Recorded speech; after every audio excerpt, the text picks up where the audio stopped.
4 de julio del presente, volvamos del pasado, llegamos al presente, porque ya está con nosotros el ingeniero José Blandón Castillo y sus comentarios.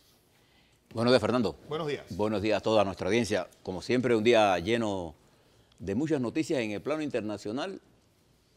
Pasan cosas de carácter estratégico y en el plano local estamos sumidos en lo que yo llamaría una guerra infantil.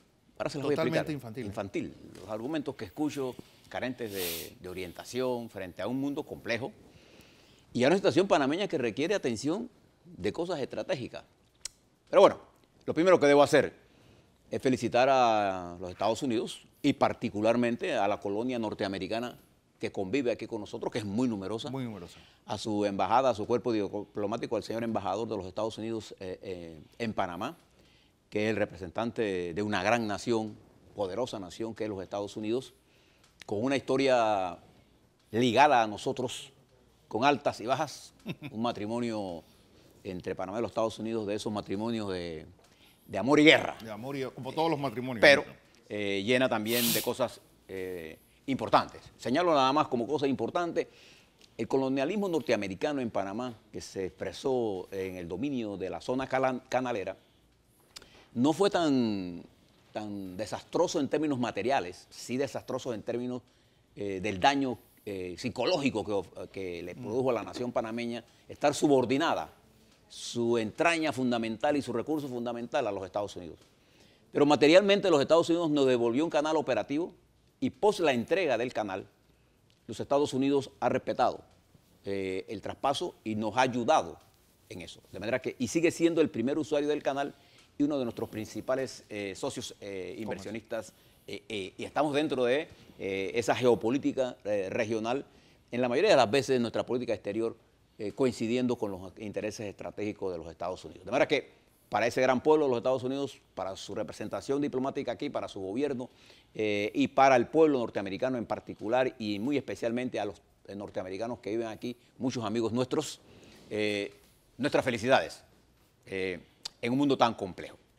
Dicho esto, hombre, mire, acaba de lanzar Corea del Norte, reconocido ya, su primer misil balístico intercontinental, un ISBM. Eso ya es otra cosa, eso es un paso importante. Es la primera vez que Corea dice que esto ocurre, está reconocido ya, incluso está en la BBC de Londres, informado como una noticia ya confirmada, en donde un misil que subió a una altura de 2.700 kilómetros y recorrió 900 kilómetros para caer en el mar de Japón, ya pone a Corea en otro estadio en el desarrollo de sus armas estratégicas y con capacidad de transportar carga nuclear a largas distancias, tan cerca como Alaska o tan lejos como Alaska, tan cerca como Japón. De manera que una escalada más y peligro más en esta escalada de mostrar armas nuevas. Fíjense que todos los países están mostrando armas nuevas. Rusia ha probado más de 50 armas en Siria, nuevas. Nueva. Irán está en un ejercicio en el Golfo con armas nuevas, barcos nuevos. La República Popular China ha exhibido armas nuevas, destructores nuevos. Estados Unidos sigue liderando el mundo militar en gastos y en capacidad de armamentos superpoderosos.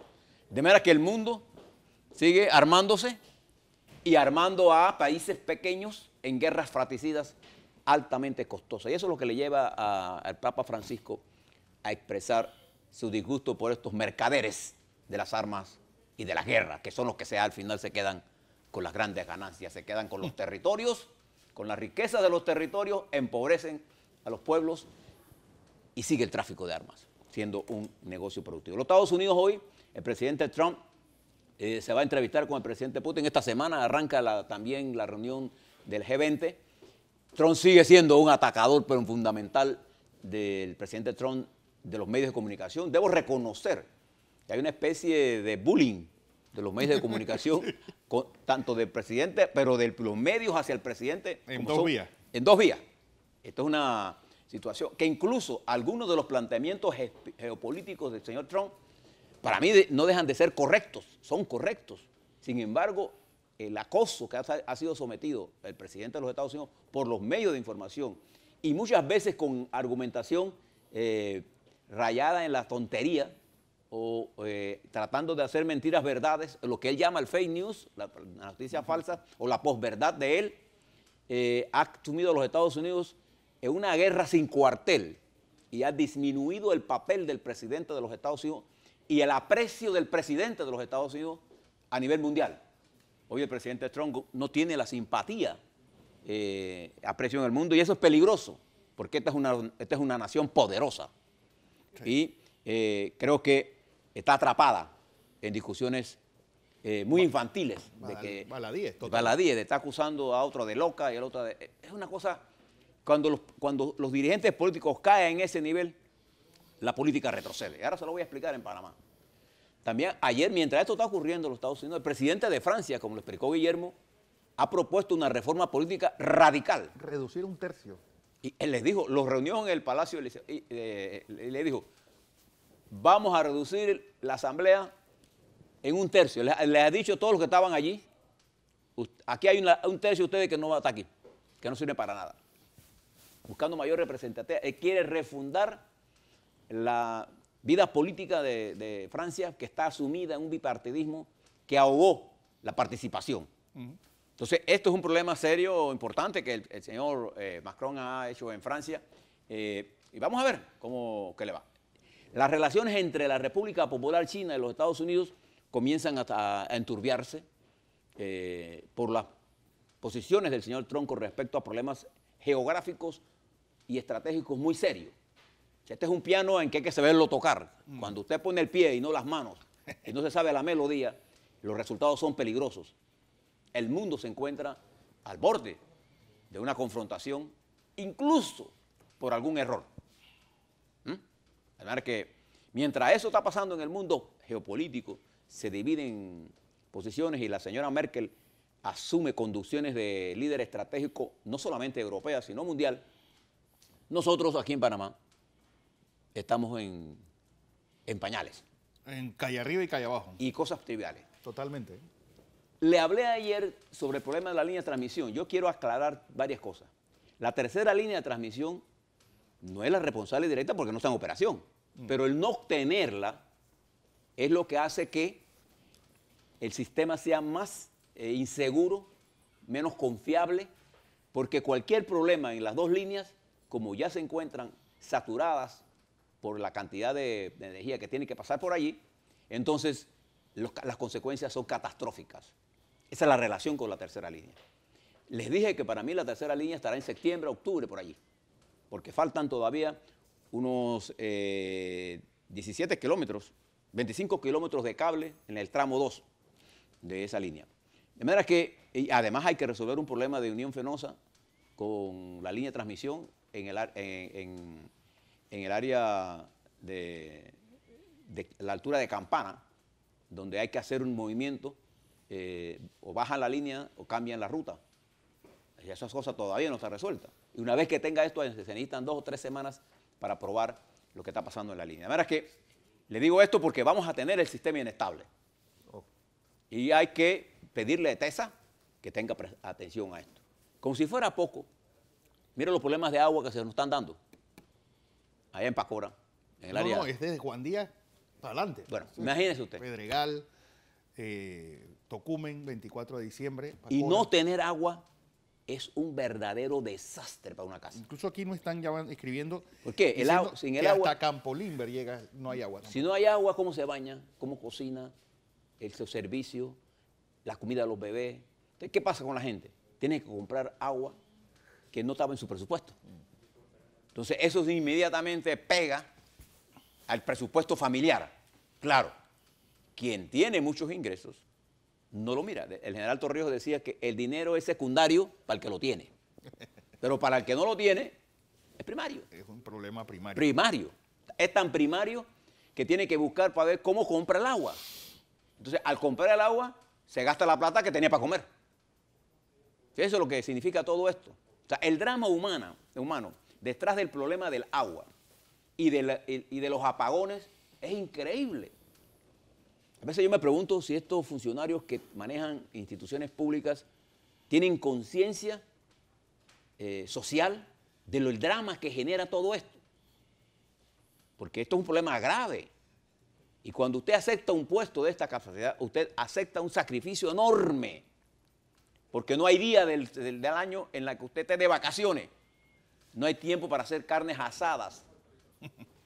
Y retirarse, hay una fiesta y usted tiene que retirarse de la fiesta. Aquí no, ellos siguen en la fiesta. Si hay eventos políticos como lo que pasó el sábado, hay que tomar medidas de seguridad para garantizarle. Yo le voy a poner el ejemplo. Entonces, cuando peleó Durán y Leonard la primera vez. 20 de junio de 1980. Bueno, ese día nosotros estábamos, yo era su director del IRRE, y en ese momento se dieron instrucciones para garantizar la luz. Si se hubiera ido la luz esa noche, Panamá no hubiera ahorcado, no hubiéramos estado ni siquiera aquí hablando. Entonces, hay cosas en las que uno tiene que estar pendiente de lo que está ocurriendo. ¿Cómo que el sábado está hablando el presidente y no se tomaron medidas de seguridad para garantizar que no pasara nada? ¿Y por qué es importante esto? Porque es la nación la que está en el peligro. Nosotros hemos sido el hazmerreír de la región, porque no solamente afectamos a Panamá y la imagen del gobierno nuestro, sino afectamos toda la región, la afectamos, porque se fue toda la región, y no es la primera vez. Entonces, esto hay que mirarlo con mucho cuidado. Y mire, otro problema que tenemos, tránsito. Fíjese, ahora hoy, el miércoles nos prometió la TT que iba a decidir sobre Uber o los piratas y los no voy. Entonces, ¿cuál será la decisión? ¿Por qué demorar tanto una cosa que la debieron resolver hace tiempo? ¿En función de quién? De los usuarios. Lo que pasa es que los que tienen carro, que no cogen taxi, no saben cuando dice, yo voy para Santa Elena, no, yo no voy. Y está usted esperando, que sus hijos, madres o padres esperando, y sus hijos esperándolo, y usted no tiene idea del drama que significa para esa persona, o esa señora, o esa muchacha, que sabe que entre va pasando la noche, más riesgo corre. La angustia. Entonces yo a veces pienso que la gente no tiene, estos directores no tienen conciencia del drama sobre lo que ellos están sentados. ¿No? Cuando usted dirige el agua, usted dirige la luz, usted dirige el transporte, usted está en manos de los servicios más sociales. El problema es la basura. Entonces usted tiene que coger ahí gente que gerencie, gente que tenga la capacidad de tomar decisiones y de actuar. El ente regulador. Bien, gracias. Ni existe. Y si existe, no es para lo bien. Okay. Estas cosas están pasando mientras, mire lo que pasa post elecciones legislativas. Estamos sumidos en una guerra verbal insustancial. Le voy a dar un resumen para que usted vea cómo se han venido comportando los parlamentos después de invasión, para no usar hacia atrás. La Asamblea Nacional siempre ha sido, antes de ir a la Asamblea, un oyente, con el respeto al oyente, que dijo que yo estaba impulsando los acuerdos con Odebrecht. Bueno, debo aclararle que no hay forma de obtener, la procuradora, no yo no necesito esa información para nada, para obtener la información con valor judicial, para poder desarrollar investigaciones, la Procuradora General de Panamá tiene que llegar a un acuerdo con Odebrecht. Así lo establece la Fiscalía de Brasil. Ningún fiscal de Brasil nos va a entregar información a nosotros si antes Panamá no tiene un acuerdo con Odebrecht. La información que tiene República Dominicana y la que tiene Perú es porque llegó a estos acuerdos. Es la primera cosa que debemos saber. Entonces, lo que yo he planteado, que en función de esa realidad jurídica internacional, la señora Procuradora de Panamá, que está trabajando en esa línea, termine de llegar a ese acuerdo, de manera que la información de los fiscales en Brasil pase a manos de la Fiscalía panameña, de la Procuradora General panameña, y entonces puedan iniciarse las investigaciones en el marco de lo establecido en ese acuerdo y en la jurisprudencia panameña. Así que eso debe quedarle claro a la gente. No es que yo quiera o no quiera. No es posible obtener la información de Odebrecht por la vía de ninguna fiscalía. Hay un acuerdo de Odebrecht con la fiscalía brasileña. Todos los fiscales de Brasil que estuvieron involucrados en este caso firmaron ese acuerdo. Todos, si quieres se los puedo mostrar. Yo incluso les presenté aquí en la televisión la firma de los fiscales. Son 21 fiscales. Y esos acuerdos establecen que para poder disponer de esa información, Panamá necesita un acuerdo de entendimiento con Odebrecht que le garantice a ellos las cosas que están planteadas en ese acuerdo. Y eso es lo que yo digo. Toda esta información que está saliendo por los medios de comunicación son información sustraída, algunas ciertas, otras no, yo no sé. Lo que yo les pido es que no le presten atención a eso hasta que no tengamos la información. ¿Quién la tiene que tener? Yo, no. La que la tiene que tener la señora procuradora, que está trabajando. Hay un equipo de la Procuraduría trabajando en esto. Eso es lo que es.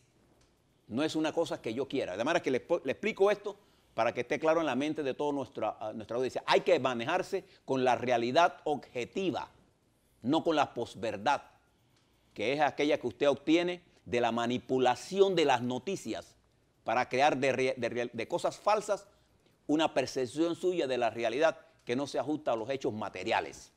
¿Le parece? Y esto está amparado y si usted tiene alguna duda, la Procuraduría le puede aclarar que lo que yo estoy diciendo es exactamente así. No solamente la panameña, sino la brasileña. Y nosotros tenemos que agilizar ese proceso de manera que la pelota de este juego pase a control panameño y veamos las investigaciones. El pueblo tiene el derecho a saber qué pasó. Ese es el camino jurídico. No es la publicación en los medios de comunicación con objetivos políticos. Eso tiene otro objetivo. ¿Bien? Bien. Fíjense lo que ha pasado en la Asamblea Nacional. La Asamblea Nacional, Fernando y estimados televidentes, desde que yo me acuerdo, ha sido objeto siempre de negociaciones. Observe qué pasó en el periodo de Endara. ¿Quién controlaba la Asamblea en el periodo de Endara? La Democracia Cristiana. Y cuando se da la ruptura entre Endara y la Democracia Cristiana, la bancada del PRD decidió respaldar la administración Endara porque tenía la convicción de que Endara, terminado el periodo, le convenía al PRD para poder ganar las elecciones en el 94, como efectivamente pasó. Fue una decisión estratégica. Las bancadas parlamentarias, pero la bancada parlamentaria no determinaba la conducta política del PRD en ese periodo. ¿Quién fue el candidato presidencial del PRD en el año 94 que ganó las elecciones? Ernesto Pérez Valladares, y él no era diputado. El único diputado de ese comité ejecutivo era Gerardo González. Y creo que también era Fito Duque. Pero los demás. No, Fito Duque no fue en ese periodo, no, del 90 al 94. No, ese fue el único que no fue. Bien, era el único. De manera que, ¿y qué pasa en el 94, 99 con Pérez Valladares? ¿Usted recuerda un partido que se llamaba Papá de Goró? Que tuvo 5 diputados. Bueno, diputados de esos se pasaron al PRD. Eso pasó con Pérez Valladares. Un gobierno que terminó, el presidente, con un alto nivel de popularidad, igual que Martinelli, con alto nivel de popularidad. En ese periodo también se llegaron a acuerdos legislativos. En el periodo de Mireya Moscoso se produce un hecho insólito. No hay acuerdos y Martín Torrijos intenta dominar la Asamblea para imponerse a Mireya Moscoso. ¿Qué decisión toma Mireya Moscoso? Creo que fue la más sabia. Le quitó las partidas circuitales a los legisladores y le quitó el poder. Y cuando le querían rofiar, le cerraba. ¿Listo? Porque nuestra Constitución tiene una Asamblea extraordinariamente débil. Y los diputados no tienen forma de negociar, porque es que tienen que entenderlo. Hay gente que no quiere manejar la política como que si no, lo que no es la política. La política es el arte de la negociación, de la conciliación, de la concertación. Esa es la política. Ahora, en función de intereses superiores, sí. Ahora, lo que pasa es que la hemos reducido entonces. ¿Qué pasó en el periodo de Martín Torrijos? Lo mismo. Es más, gran parte del deterioro del PRD nació porque cuando Martín quería leyes, tenía que complacer a sus propios diputados. Si no, estudian los PRD que saben de esto. Y esto se logró entonces llevar a niveles altos bajo la administración de Ricardo Martinelli, donde por primera vez, y además cuando Martinelli, en el periodo de Martín, diputados de Cambio Democrático, que eran 2 o 3, se pasaron al PRD, quedó Martinelli con uno. Y de Mireya Moscoso, diputados de Mireya Moscoso se pasaron ante Alberto Vallarino y perdió los de la bancada, Mireya Moscoso. Pero eso no alteró la vida política, ni determinó la conducta de los partidos ni del electorado. Porque lo que pasa en la Asamblea tiene importancia noticiosa, pero no tiene importancia en la conducta del votante. Sí. En realidad, bajo el Martinelli, un contingente importante del PRD se pasó a Cambio Democrático. Porque el oportunismo se apoderó de los partidos políticos. Igual que del panameñismo se pasó a Cambio Democrático. En la administración Varela, ahí está. El PRD también negoció con el gobierno instancias de dominio, ahora se separa, entra Cambio Democrático y hay una especie de clientelismo en desarrollo. Lo que vimos el sábado, que nos lastimó la mente, es por la cantidad de discursos insustanciales, insultativos de sus propios copartidarios, pero insultativos a la opinión pública. Cuando un diputado o diputada se para a decir una cantidad de insultos a sus propios compañeros, le está faltando el respeto no solo a sus compañeros, sino le está faltando el respeto a la opinión pública. Porque discrepar con elegancia. ¿Usted recuerda alguna vez a Zúñiga, a Carlos Iván Zúñiga, atacar con insultos a un... No, lo hacía con elegancia. Y o Jorge Rubén Rosa. O Jorge Rubén Rosa, o Arnulfo Escalona, para señalar grandes oradores nuestros. Ovidio Díaz. Esa gente, Gerardo, lo que había era un debate, discrepar. Eso estaba para parlamentar, para discutir. Pero hemos caído a tal nivel, entonces seguimos ahora en una discusión que ya es intrascendente. Totalmente. Totalmente intrascendente. Porque ¿qué es lo que pasa? Los partidos, en ausencia de compromiso ideológico y programático, han caído los partidos en general en el clientelismo. Es decir, el clientelismo es aquella acción en la que yo te doy a ti algo para que tú votes por mí. Y los electores han quedado atrapados en ese clientelismo porque no ha habido dirigencia capaz de enamorarlas con las ideas. Entonces, ¿qué es lo que va a pasar en este periodo electoral? Ojo a lo que les voy a decir. El deterioro de los partidos políticos está produciendo una especie de distanciamiento casi de ruptura entre el electorado y los partidos políticos. Y esta dinámica de confrontación Varela-Martinelli está generando una dinámica que elimina a los demás partidos, deja Cambio Democrático y Varela, no el panameñismo. Fíjense lo que le estoy diciendo. Entonces, partidariamente se beneficia Cambio Democrático, pero en la matriz de comunicación, de mental del electorado, otras cosas están pasando, que es la falta de credibilidad del electorado en sus estructuras políticas, y eso sí es malo. Porque aquí va a venir los iluminados, los que tienen la solución demagógica, los que vienen a prometer como el señor Trump. Vamos a reformar esto sin ningún costo, y cuando lo reforma resulta que el costo es altísimo para las clases marginales y asalariadas. O el chavismo, por ejemplo, que de una economía destruida y dirigida por la oligarquía, pero que tenía cierto nivel de funcionar, ha quedado una economía que no funciona para nada.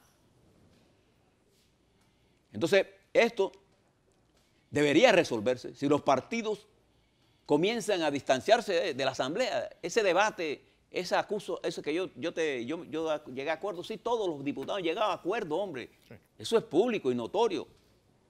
Porque en una democracia de esta naturaleza, donde el presidente tiene tanto poder, ¿no es así? ¿Quién no llega a acuerdos con el presidente? A ver, eso me recuerdo cuando cayó Somoza y los sandinistas llegaron al poder, vinieron aquí a Panamá a hablar con el general Torrijos y estábamos nosotros presentes y estaban reclamando que fulano no era porque era somocista. Entonces Torrijos le tuvo que decir, hey, en tantos años de Somoza, hasta ustedes eran somocistas, hombre. Entonces, esta falta de entender y esa falta ¿cómo se llama? De este cinismo político de que no, yo sí fui, sí hubo conversaciones y sí hubo conversaciones entre el PRD y Cambio Democrático en donde participó la alta dirección de Cambio Democrático buscando un acuerdo y eso era normal. Claro. Que la señora Marta Martinelli buscara al PRD para una alianza, para mí es una cosa normal. Ellos estaban buscando consolidar una oposición para frenar al presidente. Eso es parte de las reglas de la democracia, no hay ninguna conspiración. La conspiración esa la inventan los policías. Pero en la política, todos los días de Dios, hombres y mujeres se reúnen para buscar acuerdos políticos. ¿Qué es lo que está pasando? Que se hacen las reuniones y se niegan las relaciones. O sea, cuando yo hablo de acuerdos políticos a la faz del país, no tienen mayor trascendencia. Así es que funciona la democracia. Hay que tener acuerdos. El que es el órgano ejecutivo tiene que buscar acuerdos con el legislativo. El problema es que nuestro legislativo constitucionalmente está disminuido. No tiene peso, no tiene garra. Entonces, como el presidente concentra el poder, no solamente el presidente Varela, todos los presidentes a lo largo de este quinquenio. Estoy hablando solamente del periodo 89, post-invasión. 17, no para hablar del pasado porque era exactamente igual. O peor. Ustedes tienen que recordar, antes del 68, muchos de ustedes no la vivieron, pero la asamblea era producto, incluso, como antes había una comisión permanente, esa comisión era negociada a altos niveles y se ofrecían ciertas cantidades de canonjías. Por favor. ¿De qué es lo que sucede? Que estamos actuando con un nivel de cinismo de partes y partes, y entonces, como cada cual quiere parecerse, yo incluso gente haciendo adalides de la anticorrupción, con pasados corruptos, o dirigentes políticos hablando de transparencia, pero ejercieron el poder sin transparencia. Entonces, es la consigna, Fernando, de que hagan lo que digo, pero no lo que hago. Entonces, yo le doy un simple consejo. Cuando usted va a tratar de entender un político, no mire lo que dice, mire lo que hace. Ahí tiene usted la clave. Y como la gente está mirando lo que hace, todos los PRD, todos los panameñistas, o todos los cambios democráticos, los Molirena, o los independientes, que se jactan de conciencia moral de la patria. La conciencia moral de la patria se da en la medida en que usted tome una opción. La opción suya o está con los más vulnerables de la sociedad o con lo más rico de la sociedad. Se acabó. Si la decisión suya es como está pasando ahora, que toda la estructura política se ha tirado hacia la derecha oportunista, entonces la sociedad vulnerable, los trabajadores, las mujeres campesinas, el sector agropecuario, las marginalidades de las ciudades grandes de este país, no participan del proceso político. Si no, pregúntele a los gremios magisteriales, si a los obreros han sido consultados. Incluso los sectores empresariales en Panamá no están siendo consultados para las cosas fundamentales de este país. Entonces, eso es lo que está ocurriendo. ¿Qué es lo que deben hacer entonces los partidos? Y termino aquí. Hombre, el PRD tiene que volver a sus verdaderas raíces. El PRD no fue un partido diseñado para estar en el poder. Fue un partido para lograr la transformación de la sociedad. Por eso se llama revolucionario democrático. Por eso, si ustedes quieren entenderlo, miren el discurso que don Rómulo Escobar presentó en las tablas cuando lanzamos, porque yo fui parte fundadora de ese partido, lanzamos la idea del PRD. Hoy da lástima que no haya nadie en defensa de los intereses nacionales, sino discutiendo tonterías o pendejadas, para decirlo francamente. El partido panameñista es un partido nacido de luchas populares y nacionalistas, gestor incluso de golpes de Estado, con posiciones radicales cuando Arnulfo Arias llegó al poder, la Constitución del 41, con grandes logros sociales. Cuando aquí había revolú, los primeros que iban presos eran los panameñistas porque eran los considerados los revoltosos y los revolucionarios. Es el panameñismo.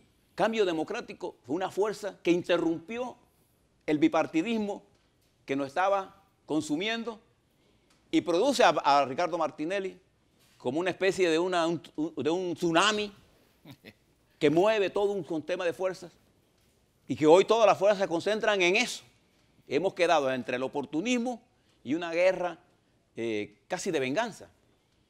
Entonces, mientras no levantemos la mirada y no sintamos espanto. No miremos la nación, quedamos reducidos. Mire usted, por ejemplo, a mí me gustaría ver a Pedro Miguel González, hijo de Gerardo González, hablando de reformas al sistema de salud pública, al sistema de educación, al sector agropecuario.